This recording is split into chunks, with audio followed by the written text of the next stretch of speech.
ladies and gentlemen, and welcome back to another episode of Warning to Attitude. It's an historic, it's the 40th episode. Nobody ever celebrates the 40th. Nobody's ever like, oh, it's the 40th anniversary. They always wait for 50, but we're going to celebrate 40. I am your host, Brent Piles, of course, and with me, as always, he is from across the ocean and from the future.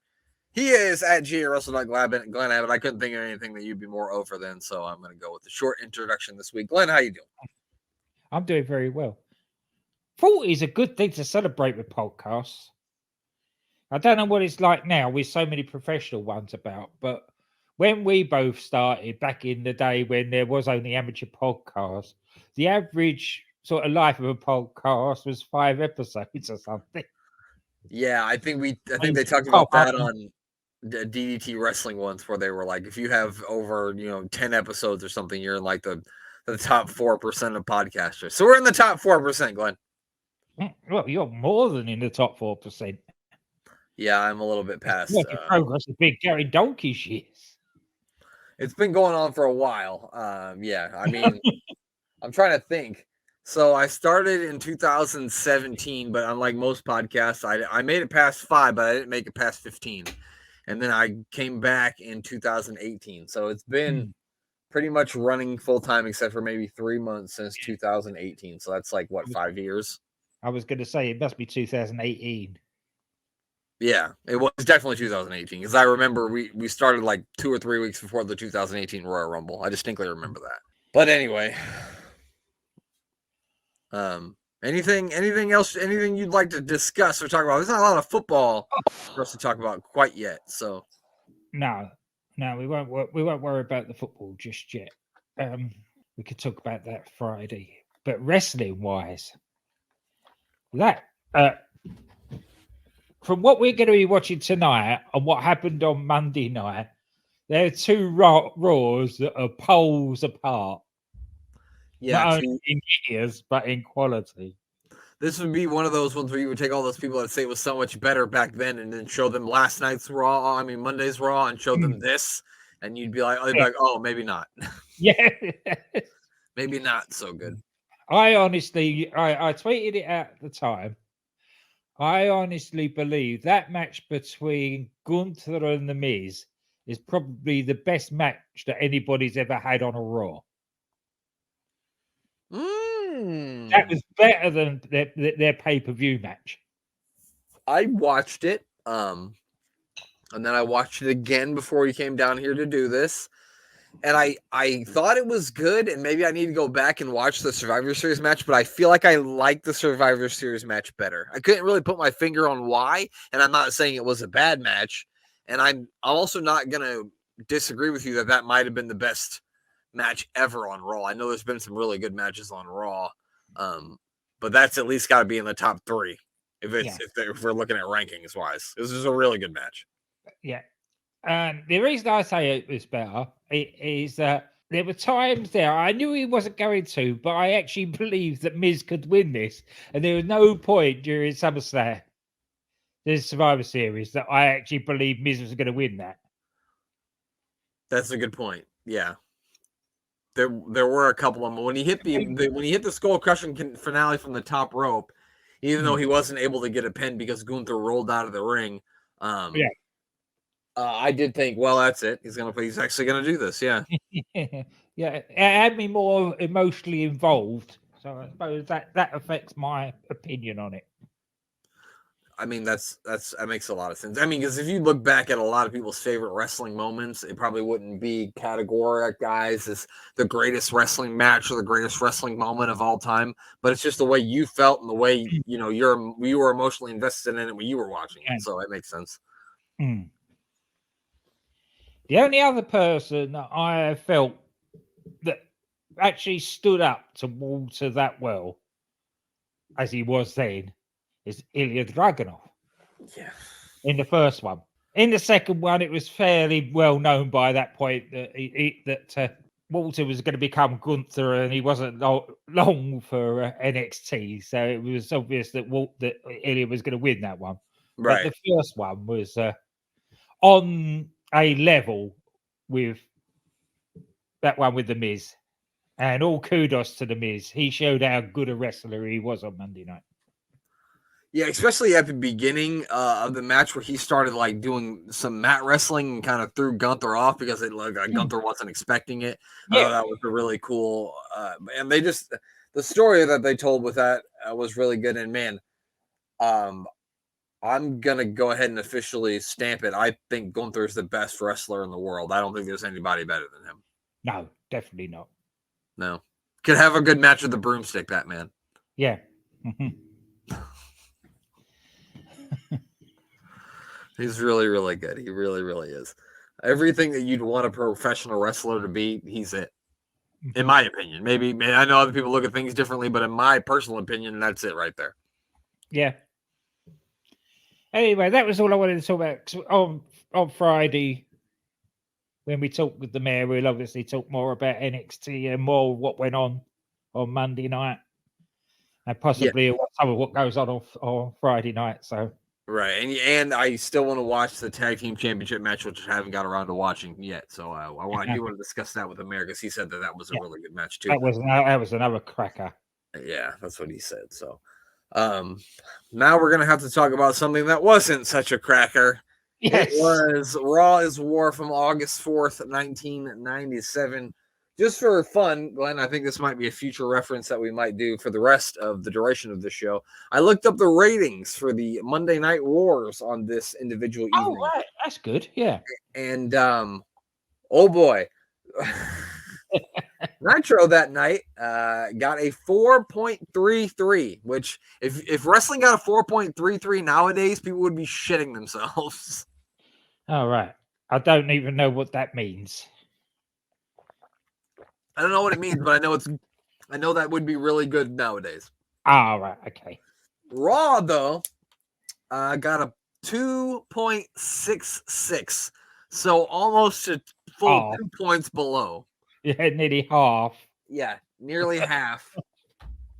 And just like for reference, it had been a little bit closer. Like July 14th, 97, it was 2.59 to 3.55, so that's a bit closer. The week before that, 2.48 to 3.40.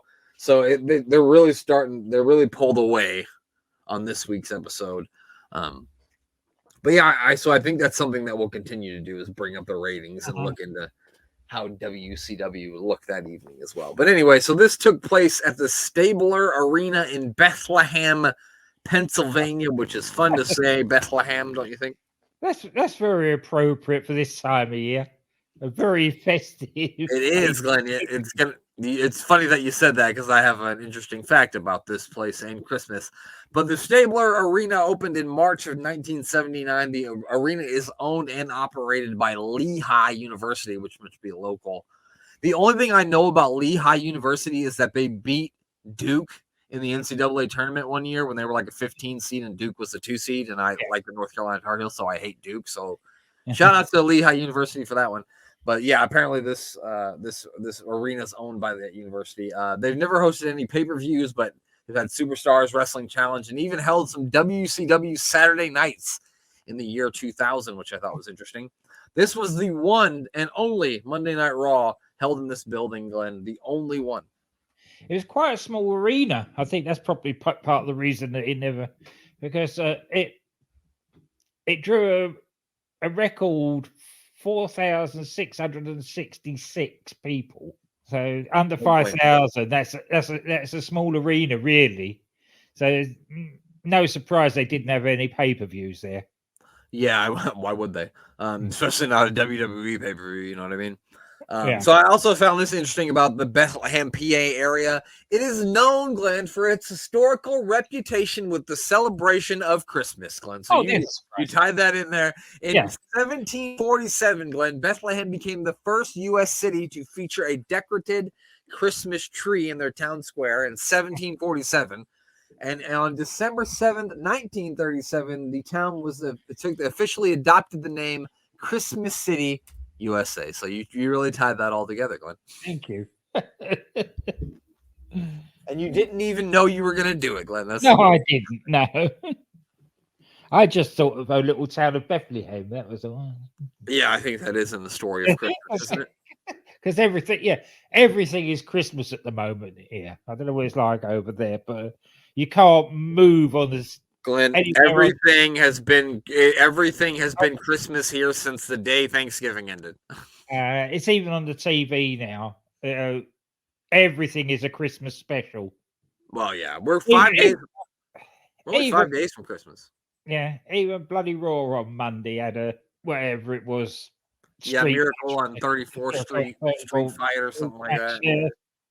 I could be wrong on this, but I think they recorded 2 episodes of Raw last night at that same arena because I don't think they're recording one next week because it's on Christmas. No, they're not. They're giving them to the New Year off now. That's nice. That is nice. Again, that's down to Triple H. I think that's up to the new regime realizing that they need to have fucking time off to spend with their families and relax, decompress from being on the goddamn road. Yeah. Unlike the predecessor that used to ever roll up on Christmas Day. I mean, that used to be a big thing for wrestling back in the day. It wasn't like a Christmas night shows or Thanksgiving night shows used to be big. But yeah, so this is the Fallout show from SummerSlam 97. We reviewed that last week, which had some very interesting things happen in the main event. We'll also find out about the condition of Stone Cold Steve Austin. And I was honestly shocked that the beginning of this show didn't feature some sort of a SummerSlam recap or something, as they usually do. No, they didn't. They didn't really even mention it that much. No, them themselves didn't. If it wasn't for, they only talked about 3 of the matches. The rest of them they could give a fuck about. No. Well, that was about that Survivor Series, really. I guess that's a good point. I guess that's a good point. The 3 matches were really the only ones that mattered. So the Hart Foundation, of course, and the new WWF Champion Bret Hart make their way out to the ring to start the show. I hope you've got this promo. Of course, Glenn, because I could never summarize Bret Hart's babbling. This is babbling at its best. So you're going to hear a little bit from Bret Hart and a little bit from Owen Hart here in this opening promo. So let's have a look. See, listen here. You know, I stuck to the letter of the word of the whole agreement. I stuck to my word. But what I can see so far is that the World Wrestling Federation, they're not sticking to their word. You know, here in America and everywhere else, all my fans around the world know that Shawn Michaels favored The Undertaker from the start of that match to the end of that match. And the only reason that I'm standing here today as the World Wrestling Federation is the simple reason that this Canadian is going to be a lot smarter than both of those Americans, whether they like it or not. British Bulldog last night went in there gallantly against Ken Shamrock, and this guy showed absolutely no discipline whatsoever. He made a mockery of himself and a class act in the World Wrestling Federation, and under no circumstances will Ken Shamrock ever get another shot at the British Bulldogs European Championship belt. The Hart Foundation, we don't wear dresses. We're not going to wear a dress because there's a new boss in town. There's a new sheriff. And this sheriff says that Brian Pillman's got far too much class to ever lower himself to that level and be wearing a stupid dress. You know, Brett, you can't imagine the rage, the anger, and how mad I really am. Because last night, I did a real stupid thing. I showed compassion to Stone Cold Steve Austin, and I beat myself, is what I did. But Austin, in doing that, I made you a crippled freak. You're paralyzed, you're in a hospital somewhere in New Jersey, I don't know where the hell you are. But I ended your career last night. You may have stole my Intercontinental belt, but you'll never wrestle again, son. I left you in the ring, a crippled freak. You could barely move, and the only reason you beat me was because I had compassion and I beat myself. But the only thing to do, son, is for you to forfeit that belt and give it back to me, or either come out and let me kick your ass again, because you're a crippled freak and you'll never wrestle again. The only way to solve it is by giving me my belt back. Well, I'm sure that your words have not fallen on deaf ears. As a matter of fact, I'm sure our commissioner has been listening. I'd like to introduce, ladies and gentlemen, the commissioner of the World Wrestling Federation. Please welcome Sergeant Slaughter. Sergeant Slaughter, one of the all-time. Another one of those promos that wouldn't air today. Yeah, I mean, did he have to say crippled freak 6 times? No, he didn't. But he went there. Yeah, he really dug into that one, didn't he? But as you can see there, we get the new commissioner, and it's Sergeant Slaughter, or Sergeant Chin, as I like to call him, because he's got a big ass chin. So he comes down to the ring and he lets Bret Hart know that Bret's not the new sheriff in town, that he's the new sheriff in town, that Bret doesn't make the rules. He does. He then tells Bret that you will defend the WWF title against the Patriot. And Bret's like, oh, you know, who did he ever beat to get a title shot? And the Sarge says, you. Which is true. Which, I mean, he beat him last week, so that's a really good point.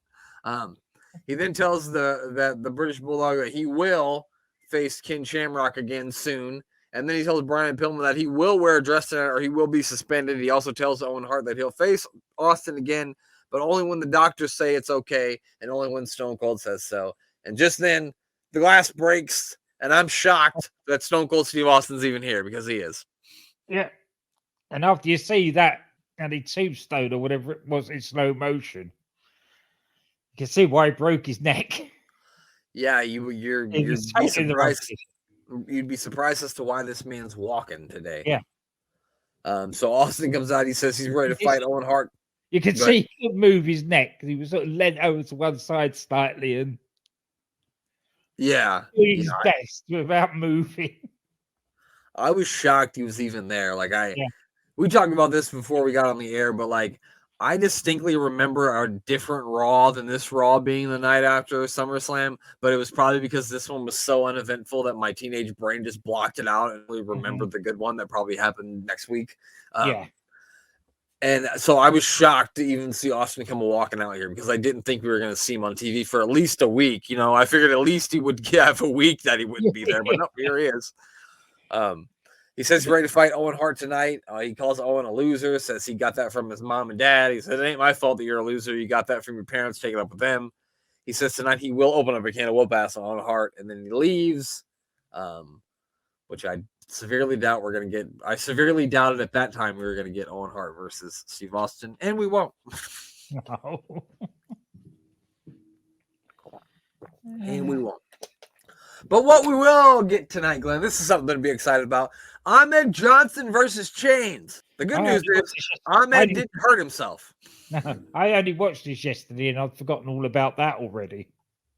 Well, it was pretty fucking memorable. They also tell us we will hear from Shawn Michaels tonight, but they tell us up next. Thank God. Ken Shamrock will battle the Supreme Fighting Machine, Kama. We didn't hear from some fans after SummerSlam who are not happy with what happened, and they are mad at Shawn Michaels for the main event. One girl even said that he did it on purpose. He did it on purpose. Do you think he did it on purpose, Glenn? I don't think any wrestler actually goes out on purpose to injure somebody badly. Yeah. I would hope not anyway. I would hope not. But then anyway, so we go back to we come back from our break and we get a promo from the Nation of Domination. We find out another match to get really excited for at Ground Zero, Glenn. It's going to be a triple threat match. It's Farouk taking on Savio Vega, taking on Crush in the Battle of the Leaders of the Factions match, Glenn. On a scale of 1 to 10, how excited are you for that one? 1. Just a 1, huh? Just a 1. Well, goddamn. This has been going on. Either as all part of the nation or against each other. This has been going on far too long. It really has. And back in these days were the new days of having 3-way matches. So I think even at this point you could still get disqualified to triple threat match. So I'm sure that match will end in a disqualification. Oh, of course it will. Yeah, something. Or everybody will get in there and it'll just be a smudge. You know it will be. That's going to be the ending. We're going on a limb on that one, Glenn. On our yeah. Farouk says if they want to have a street fight, they shouldn't have picked him because they messed up because he's a product of the streets. He says Crush and Salvio are going to learn a final lesson from him, and that's how to take an ass whipping, which I thought was a pretty good line. Yes. Yeah. I thought that was pretty good. So we get Ken Shamrock battling the Supreme Fighting Machine. It's the world's dangerous man versus Supreme Fighting Machine. Glenn, in your opinion, was this a Supreme match? You got the crowd. The crowd was the highlight of this whole show. They said what they thought, and they were cheering. They were chanting "Papa Shango" to Karma. Well, those are some smart wrestling fans right there. Yeah.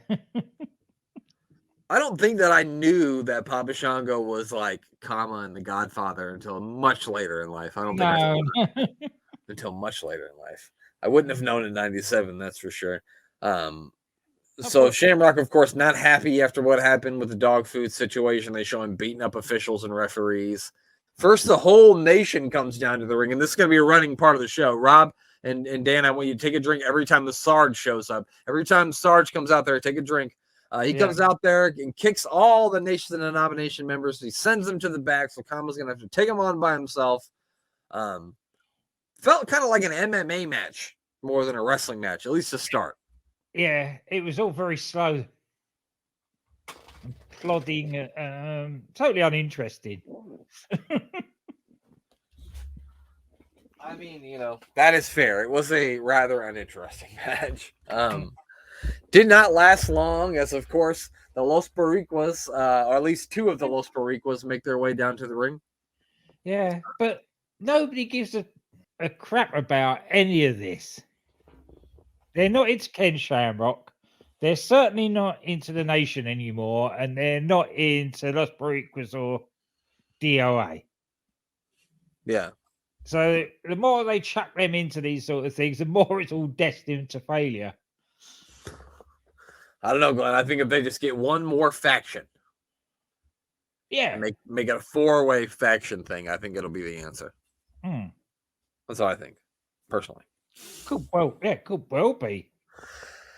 I hope not. Just kidding, I hope not. And maybe change the leader of one of the factions as well. Get somebody with a bit of charisma. Yeah, they really didn't pick. Because, like, no disrespect to Savio Vega, no disrespect to Crush, but to be leaders of a faction, no. Crush is the henchman in the faction. He's not the leader of the faction. No. Yeah, so the two of the Los Pericos members come out. They give Kama a double suplex on the outside of the ring. They throw him back into the ring, and Shamrock hits a belly-to-belly, and then he gets the 3 count in the win. Kama takes off after them, but they run through the crowd. We then get another video of the German superstar Brackus from Deutschland. My note on this was Brackus is still German and is still coming. Yep. This time he said something about Triple H, I think. He said Hunter Hearst don't play, I believe. Yeah. And then Glenn, what'd you say? We can all dream. Or nightmare, I'm not if sure. If his dream is fighting Hunter Hearst, then fair enough. No, you're saying he can dream. Yeah, he can dream. Speaking of dreams, this was a lot of people's dreams in 1997. Sunny makes her way down to the ring, and she's going to be the guest ring announcer this evening for the light heavyweight matchup that's coming up next. She always is. Whenever the light heavyweights are around, Sunny's around. Really? Yeah. Huh. I hadn't made that correlation yet, but you're probably right. You got a better mind than I do, Glenn, so I'll take your word for it. So it's Taka Michinoku taking on Brian Christopher. I would say that of all the light heavyweights that they have, these are the two guys that they're trying to push the most. You know what I mean? Mm-hmm. And out of all the crap that was on this show, and while I wish this match would have had 5 or 6 more minutes, this was a pretty good match for what it was. Yeah, and they only give them 3.5 minutes. Yeah. In a 2-hour show.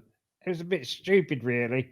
It's no wonder that they never ever got the light heavyweight division off the same way the X division did on WCW, because Vince wasn't that bothered about it, really. Right. It's like it was something he didn't want to do, but Mm. was talked into doing by someone else because they do it. So Yeah, because it's been successful over there. although you want to talk about unexpiring, I've got the Nitro results up too from this night. Mhm. And do you want to know what the Cruiserweight Championship match from that evening was? Go If I gave you 10 guesses, you would never guess either of these guys challenged for the Cruiserweight Championship. Go on. Who is it? Alex Wright, who was the Cruiserweight champion at that time, That's Wonder defeated Kid. Scotty Riggs. Isn't that what? Random. A bit random. I had no idea either one of those guys had ever been considered cruiserweight. No. Anyway, Alex Wright is certainly on the Buddy Murphy end of cruiserweight. yeah, no, definitely. I mean, and Scotty Riggs too. Scotty Riggs isn't a small guy. No. You remember Scotty Riggs? American males, American males, Yeah. American males. I just wanted to sing. Don't start that. I just wanted to sing it. I'll be an earworm now for the next couple of days. I was hoping that somehow I could work Scotty Riggs or Buff Bag one of the show so I could sing that song, and I did it. So, Big Barry Horowitz, pat on the back to myself. You got any other notes from this match, Glenn? No, it was again with these two. They are good enough. You put them on at the start of the second hour, and you give them 20 minutes to do their stuff. You don't have them as a throwaway 3-minute match. Just at the just after the shenanigans of the last one, which was absolutely awful. Right, yeah. Because it's funny, Glenn. I was just going to say, well, this was the first match of the show, completely forgetting about the match that we just talked about fucking 3 minutes ago. Yeah, exactly. So that's how memorable the first match was, that I've already forgotten it. Exactly. Yeah.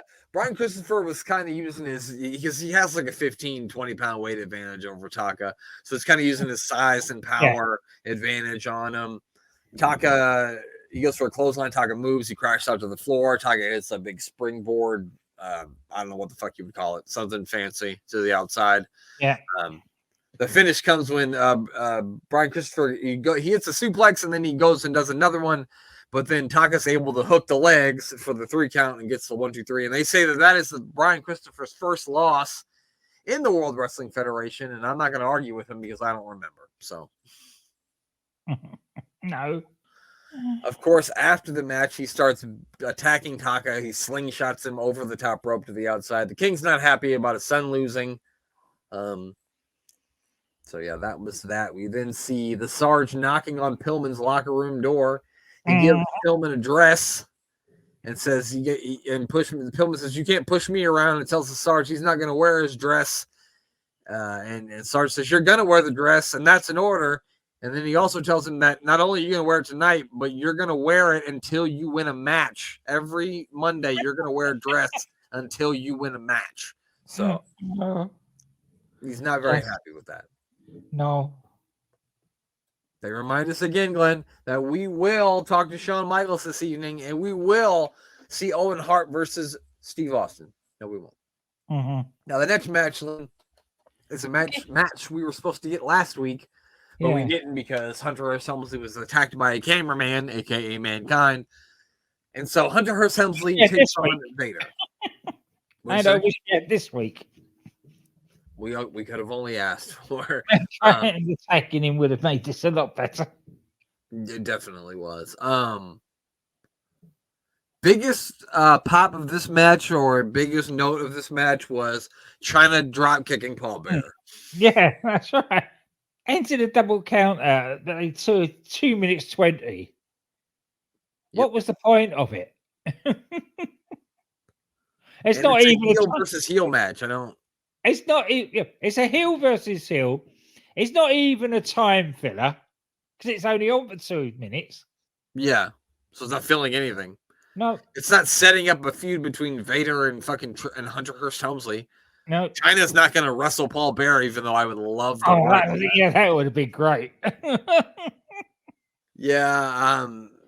So yeah, they were like fighting on the outside. It's a double count out. The best part was literally if you just Google China Paul Bearer dropkick and watch Paul Bearer take a bump from a dropkick from China. That says it all about this match. That was the highlight of it. Yeah. But speaking of highlights, Glenn, we've got the Patriot, the number one contender for the World Wrestling Federation Championship, even though he's been here, let me check, 2 weeks. And he's going to take on a man we haven't seen in a while, and that's the Sultan. I've forgotten he was still a thing. Samesies. I recently saw that they've got a Sultan figure coming out. All right. That'd be nice. And I will be purchasing that if I can find it, yes. Yeah. We then get a spirited, passionate promo from the Patriot, and we're going to listen to it right now. I've heard all the comments Bret Hart's made about America. I've heard the bad things that he said, the negative things that he said. Well, you know what? Some of those things sting because there are some truth in some of those comments. Yes, I'll be the first to admit there are some things that are greatly wrong with this country, some things that need to be corrected. But Bret Hart, instead of sitting around and whining and complaining and not doing anything about it, I have decided to step forward to take a stand and to do something about it and to correct some of these problems. And one of the biggest problems I see right now in our country, Bret Hart, is you. The fact that you're here and running down our people and our way of life. And you come here to earn your living and your keep and provide for your family, but yet you criticize the system? Well, buddy, America, love it or leave it. Get out. And if you don't want to go on your own, I'll be glad to help you. I'll be glad to help you out the door. You said it was a fluke that I beat you at Raw. Well, anytime two men step into the ring, one-on-one, it's not a fluke when one wins. You had the same opportunity that I did. I walked out a winner. And at ground zero, Bret Hart, when the belt's on the line, when it's for all the marbles, I'll prove to you and the rest of the world that it was not a fluke. And tonight, when I step into the ring with the Sultan, from what I understand, he's undefeated in the World Wrestling Federation. Bret Hart, I want you to watch close because I'm going to give you a taste of what I'll do to you at ground zero. He said the Sultan was undefeated.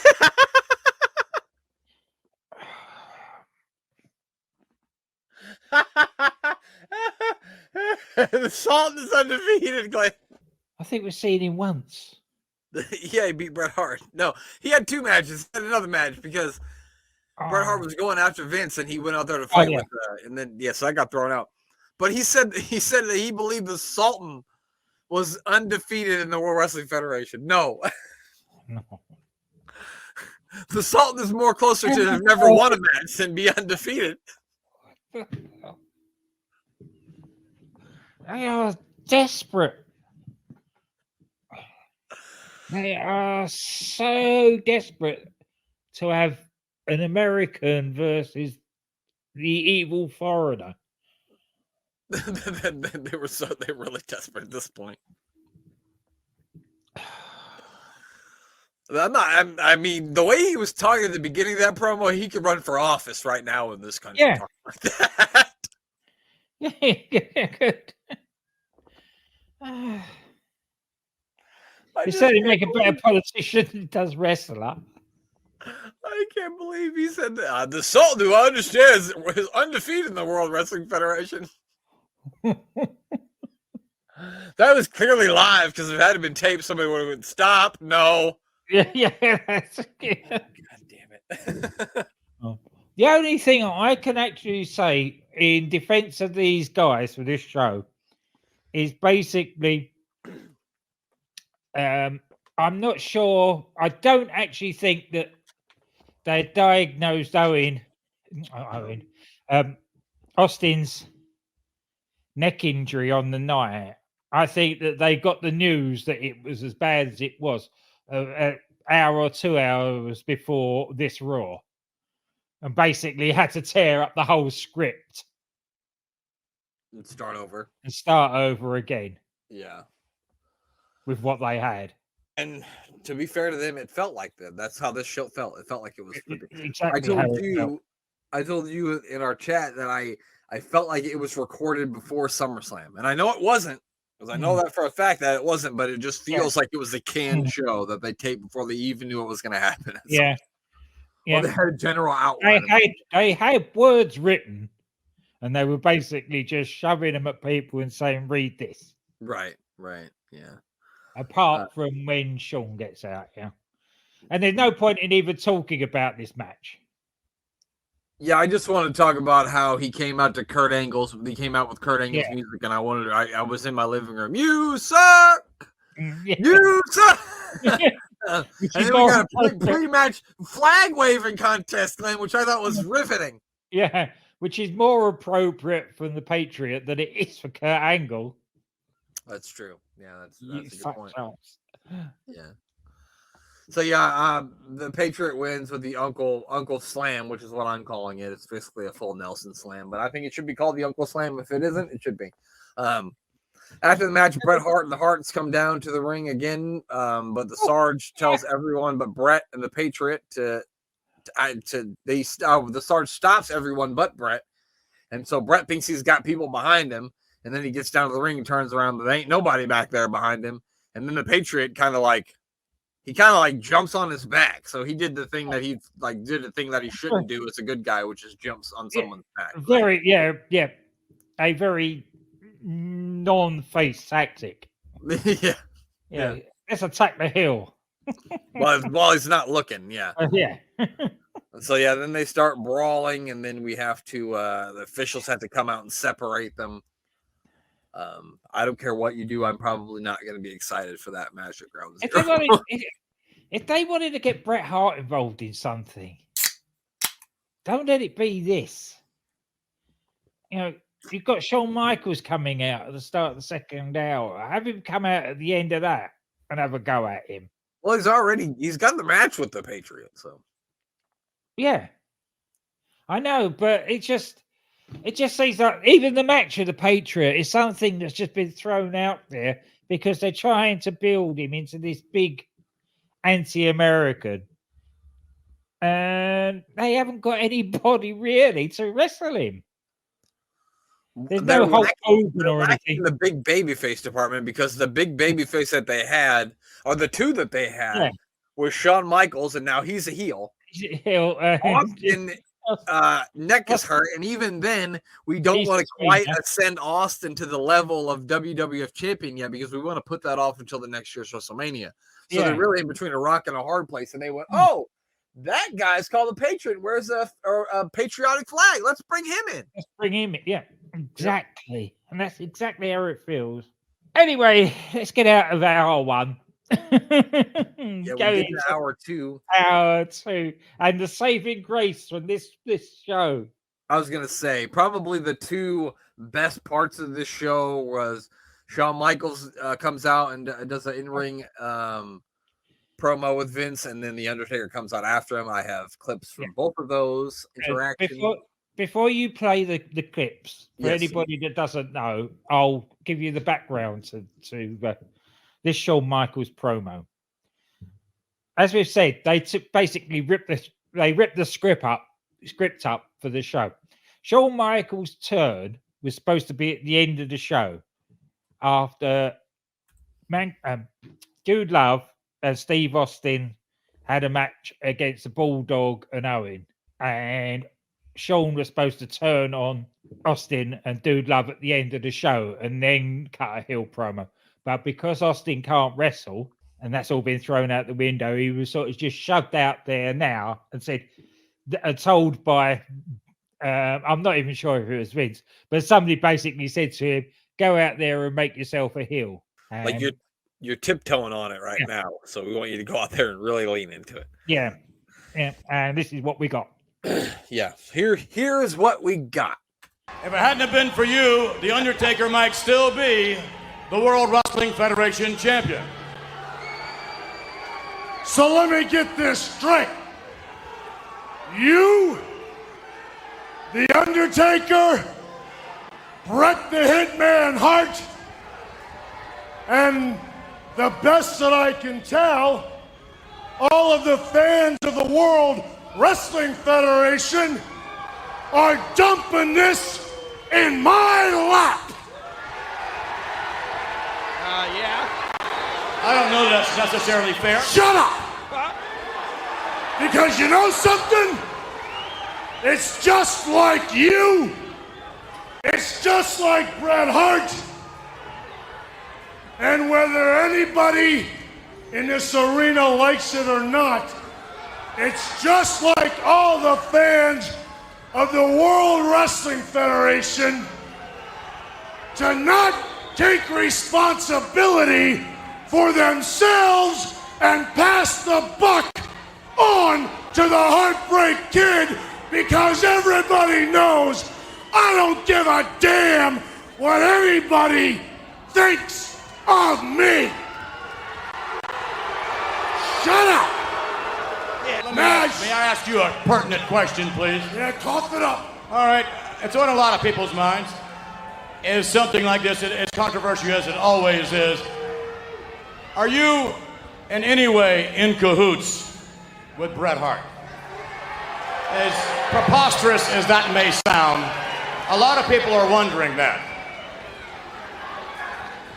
You know, I've always known you were a Nimrod, but now you have convinced me that you are the dumbest son of a bitch I have ever met in my life.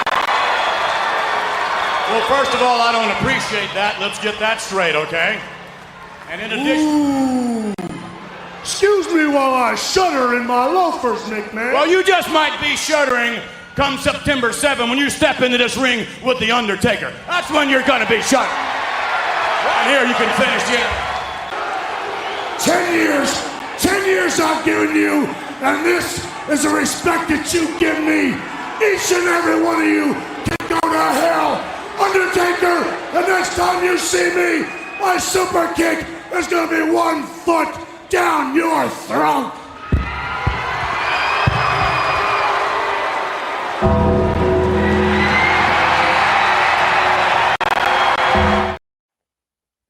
But the next time the Undertaker, Shawn Michaels sees the Undertaker, he's gonna be all feet to the fucking back because he ain't sticking around for it. I mean, that was really good though. Yeah. I think somebody said, "Hey, Shawn, just go out there and be an asshole." And he said, "Finally, I've been waiting for this day." Yeah. And you could see that Vince was trying to not to spoof at point there. Yeah, he was supposed to be acting all indignant, but he had a smirk on his face because he called him a Nimrod. God damn, pal, I like it when he sasses me. I don't know Yeah. why, but I like it.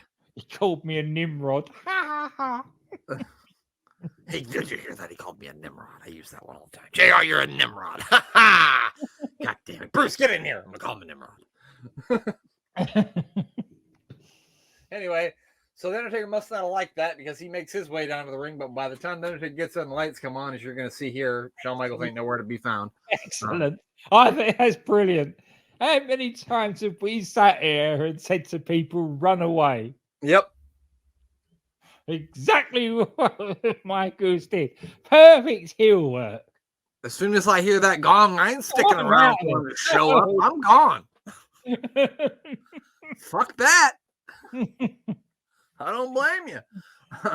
So let's hear how the Undertaker feels about the situation with Shawn Michaels. Yeah. I'm not coming out here and telling you how mad I am or how bad I am, because the Undertaker has been doing way too much talking, and now it's time to get back to doing what I do best, and that's taking souls and making people rest in peace. Shawn Michaels, you're gonna have to look me in the eyes, and you're gonna have to pay for your crimes, and you will rest in peace. Well, well, well! Oh, no. Speaking of paying for crimes, dead man, you're the criminal! You're the murderer! You're the one that killed your parents!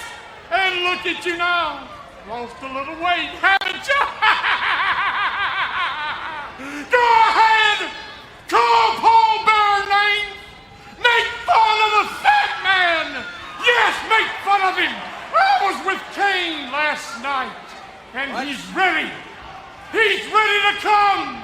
He's waited 20 years to face his brother eye to eye. He's coming, dead man. That isn't me. Call me a liar. But Kane's coming. He's coming. He's coming. Yes, he is. Yes, yes, yes.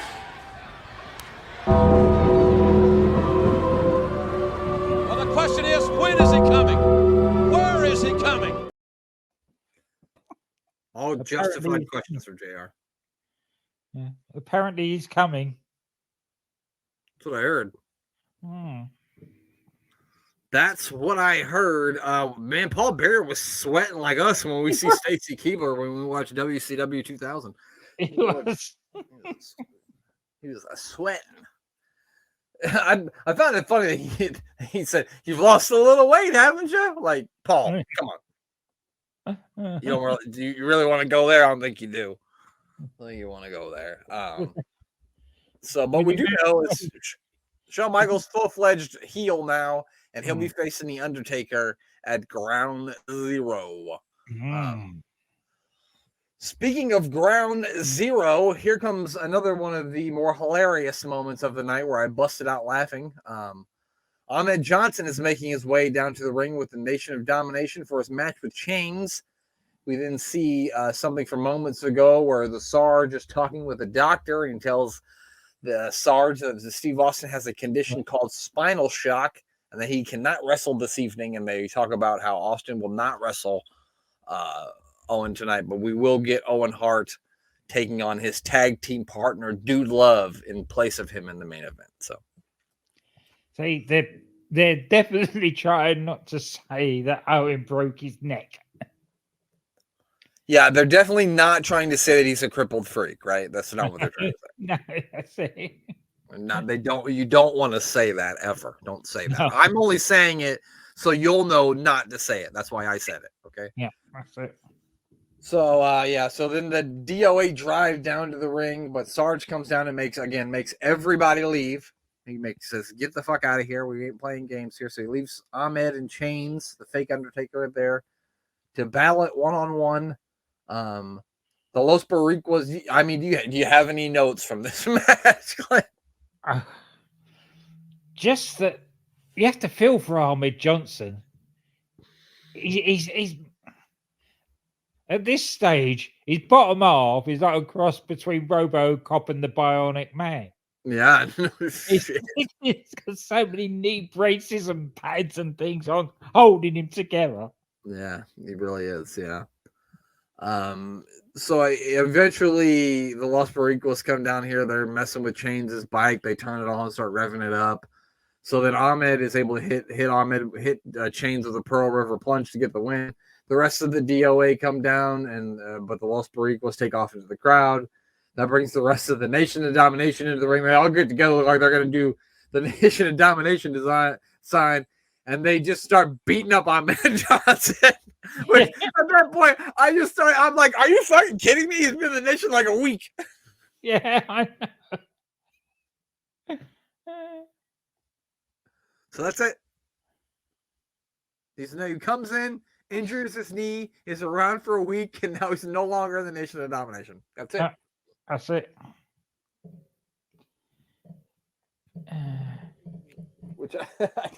That's it. Ron Simmons said, "Damn."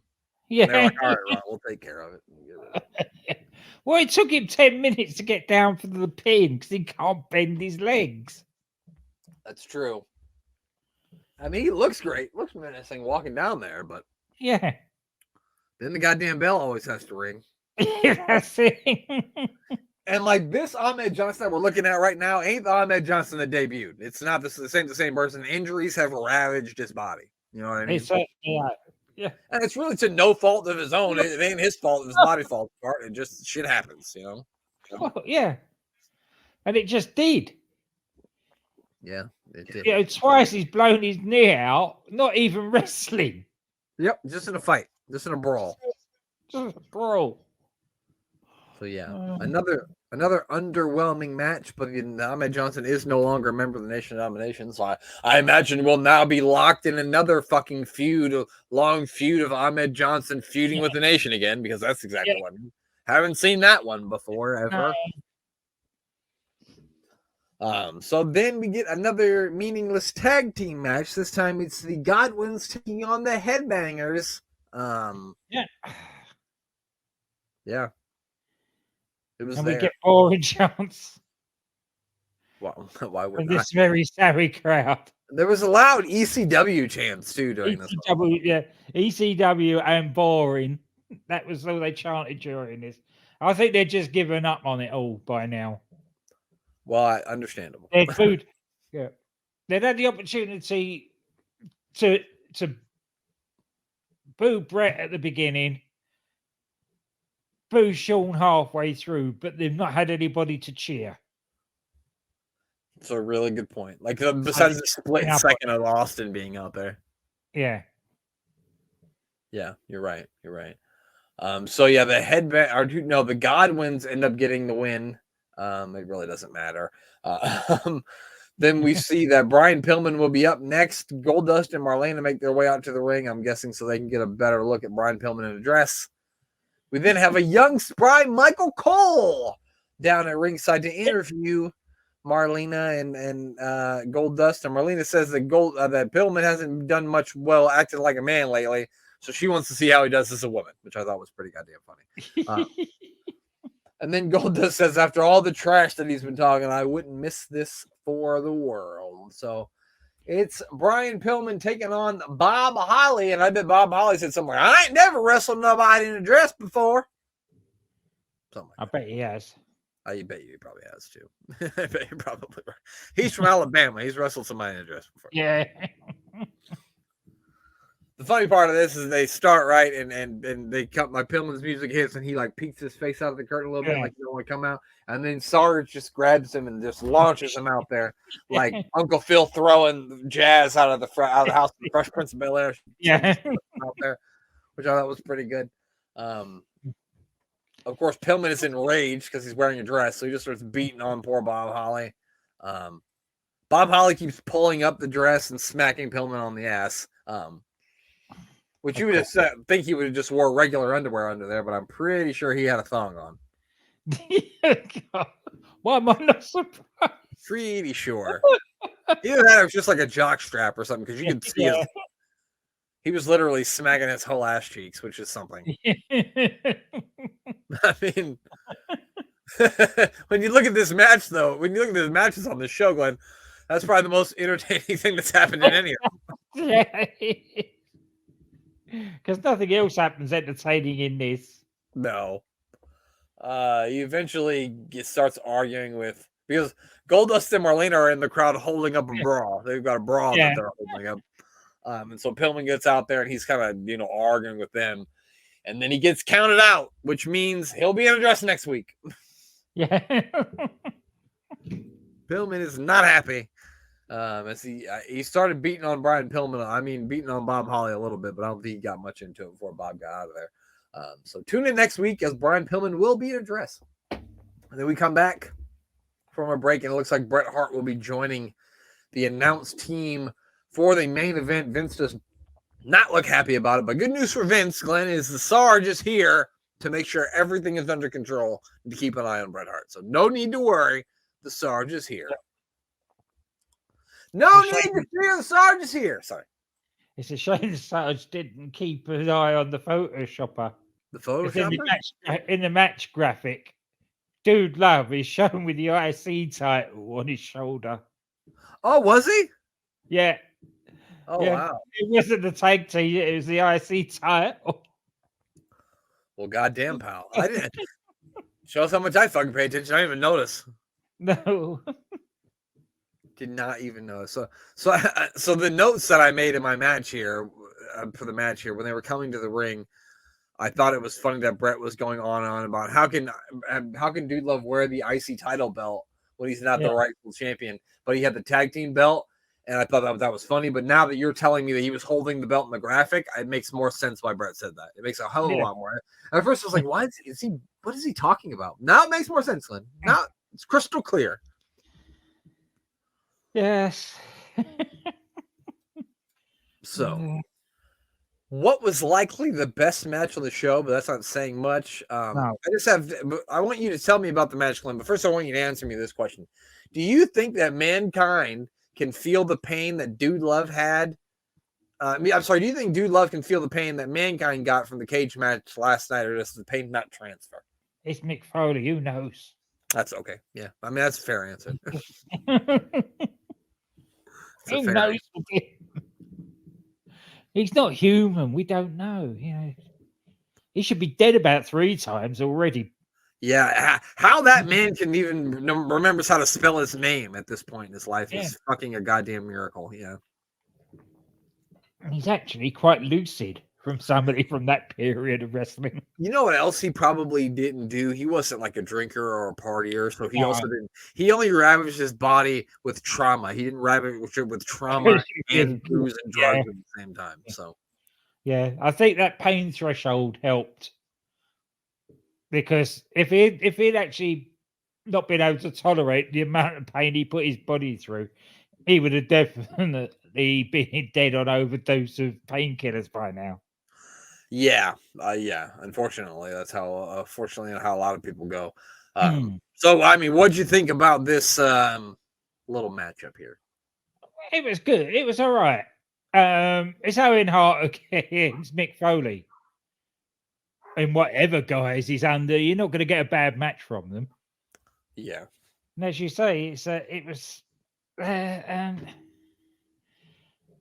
usual thing. It was lots of elbow drops, stiff shots. It was just typical.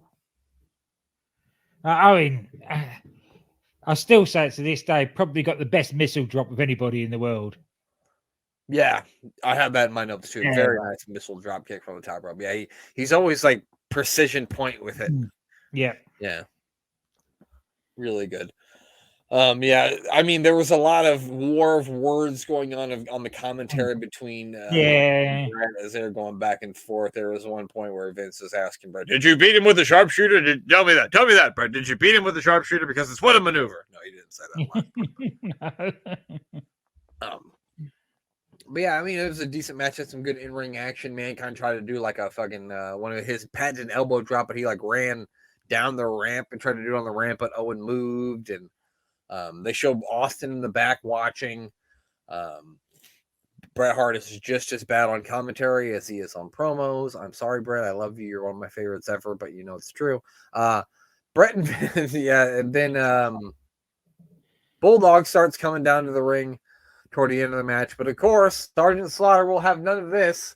So he goes to stop him, but while that's happening, Bret starts attacking Dude Love, throws him into the ring post, tosses him back into the ring to Owen, who puts him in the sharpshooter, which brings Austin down to the ring. He goes over, grabs one of Owen's slammies. He's got a bunch of officials in between them. The referee has gotten out of the ring into. He's in the scrum of all this other stuff.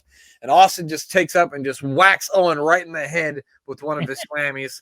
Referee gets back in. Dude Love covers him. 1, 2, 3. Dude Love's the winner. Here's a concussion to make up for my broken neck. Right. Yeah. The best thing about this for Dude Love is he got to make out with a couple of chicks and dance with him in the ring as the show went off the air.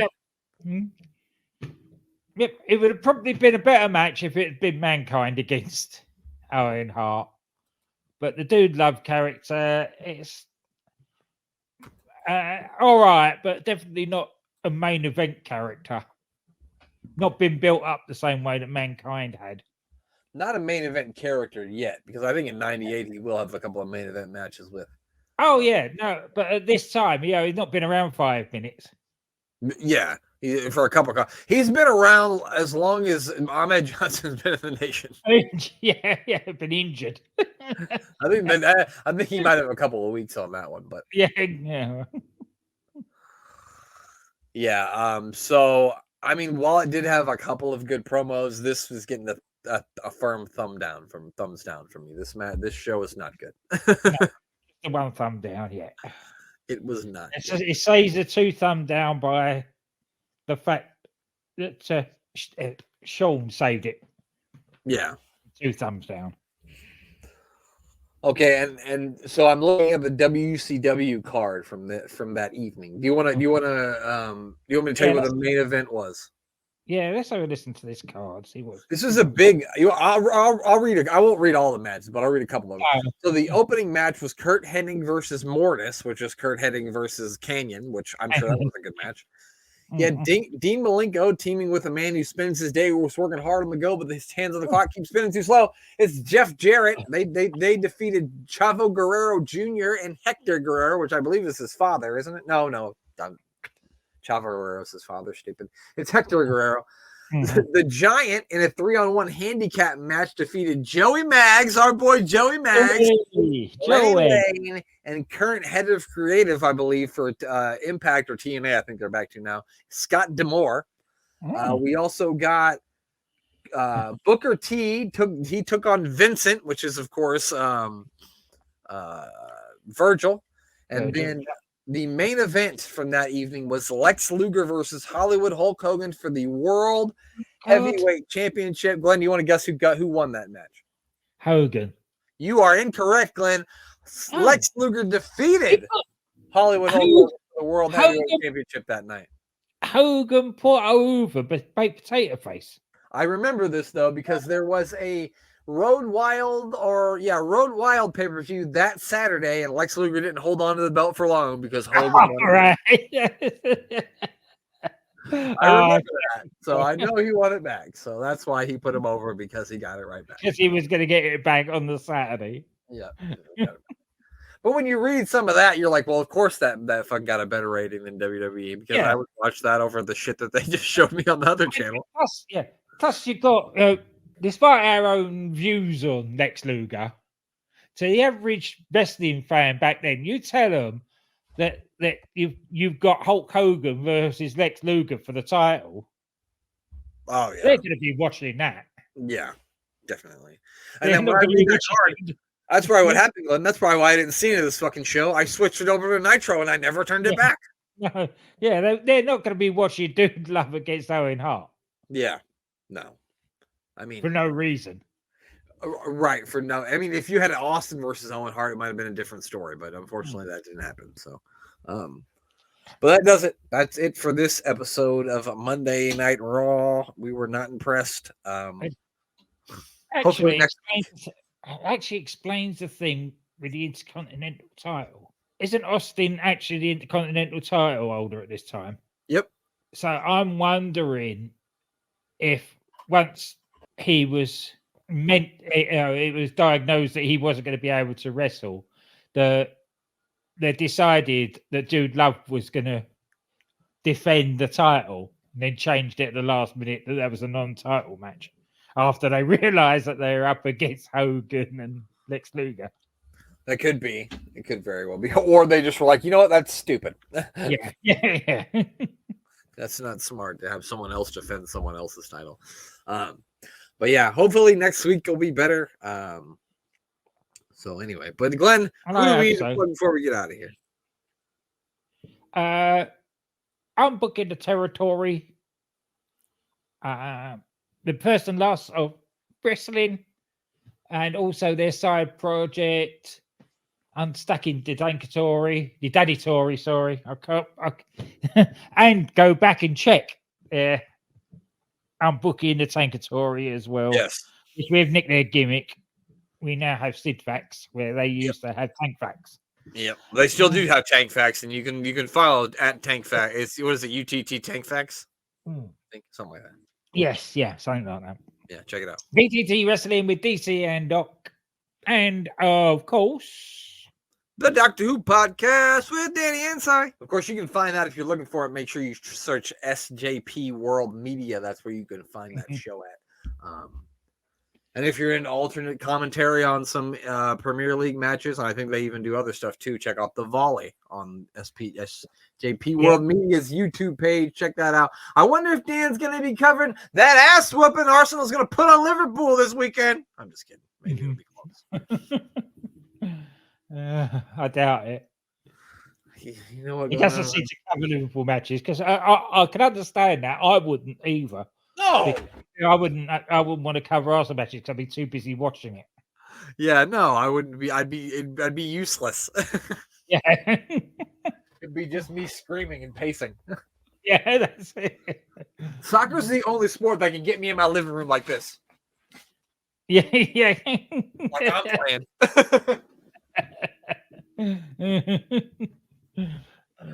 Happens every time. But yeah, make sure you, of course, check out Sports Wire Radio and give our buddy Thomas Bryce a follow on all the social medias that you may have. And make sure you check out the website, sportswireradio.org. Click that listen now button and you can hear some audio gold from many different podcasts covering many different sports. And you can hear my lovely voice, but not having to listen, not look at my ugly face if you don't want to, which is understandable. I get it. I understand. I'm not sure how the wife does it, but she does. I think she might be blind. But I let her drive, Glenn, so that's scary. Anyway. Anyway. I don't think I have anything else to say. Do I? Well, yes, of course I do. Of course I have more things to say. Glenn. Make sure you check out our other projects. We've got a show out right now where we watched Thunder from March of 2000 as we work our way to the 2000 uncensored pay-per-view. And of course, make sure you check out the I Don't Know Shit, the Life and Times of Psycho Sid out every Friday. We are working our way to WrestleMania 8. This week, we are definitely going to watch a star-studded 20-man battle royal from Madison Square Garden. The mayor of Canton joined us for that. And make sure you check out on Instagram and on Threads, AWI Pod Sid Facts, where you can get your Sid Facts, such as Psycho Sid uses pepper spray to season his meats. So check out hashtag Sid Facts. And talking about the mayor of Canton, in a couple of hours, as we record on this Wednesday night, he will be eating something delicious, we hope. Oh, is he back? Yes, he's back. Oh, boy. Yeah, he's back on the X and back with doing a meal for the mayor. So I know you won't hear this till Thursday or Friday, whenever. But yeah, go back at the mayor of Canton and check out Meal with the Mayor. Yeah, give at Mayor of Canton a follow on. I'm not calling it the other thing. I'll follow on Twitter. I'll never see it, but you can. Somebody send me the video. I want to see it. I'm sure I can find it. I'll find it. I'll do it. I'll share it with you when. There we go. Perfect. I want to see it. But make sure you follow. Yeah, give the mayor a follow and check out A Meal with the Mayor. Apparently, it's happening again every Wednesday. I wasn't sure, but I thought maybe. But make sure you check it out. That's it. Now I don't have anything else to say, do I? No, that's it. That's it. That's all we got to say here. And now the only thing we need to do is have Glenn say goodbye. Goodbye. It's